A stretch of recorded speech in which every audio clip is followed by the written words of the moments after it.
In a world where dreams are often shaped by the warmth of family, Hope Solo's story began in a place where warmth was hard to find. Her childhood wasn't filled with silver spoons or cheering crowds, but with silence, uncertainty, and a longing for something more.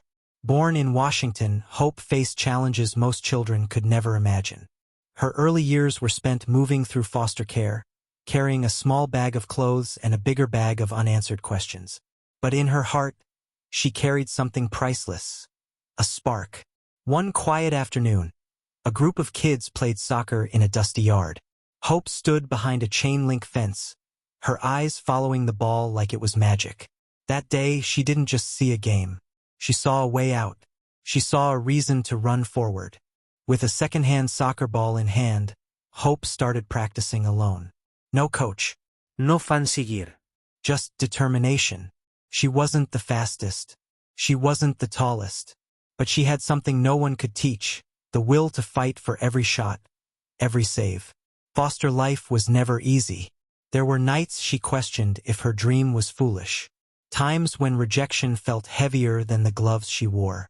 But every time life knocked her down, she stood back up. Because Hope Solo wasn't just her name, it was her destiny.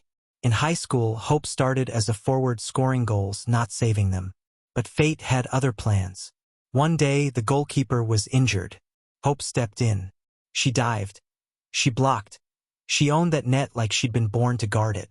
From that day on, she was a goalkeeper. College brought new challenges. The training was harder, the competition tougher. But Hope didn't just survive. She dominated. Her saves became the stuff of legend. Scouts started to whisper her name, and soon, the whole country knew it. In 2000, Hope Solo wore the USA jersey for the first time. The foster child who once played barefoot in a yard now stood under the stadium lights, representing her nation. But even here, she faced battles. Sitting on the bench, doubted by some, ignored by others. Yet she waited, knowing her moment would come. That moment came when the world needed her most.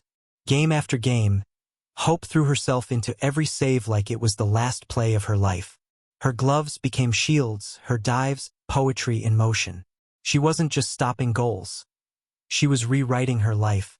Then came Beijing 2008, the Olympic final. Millions watched as Hope Solo, the girl from foster care, stood between victory and defeat. Every save was a heartbeat. Every dive, a lifetime of pain and perseverance. When the final whistle blew, the gold medal hung around her neck. But in her heart, it belonged to every foster child who ever dared to dream. Hope Solo's journey didn't end with medals and trophies. She became a voice for the voiceless, a fighter for equal pay, a symbol of strength for young girls everywhere. She showed the world that your start doesn't define your finish, and that sometimes the hardest saves are made off the field. From foster care to the world stage, from a lonely bed to Olympic gold, Hope Solo's story is proof that no matter where you begin, the power to change your life is in your hands. Or in her case, in her gloves. This is not just the story of a goalkeeper. This is the story of hope. Subscribe our channel for more updates. Thanks.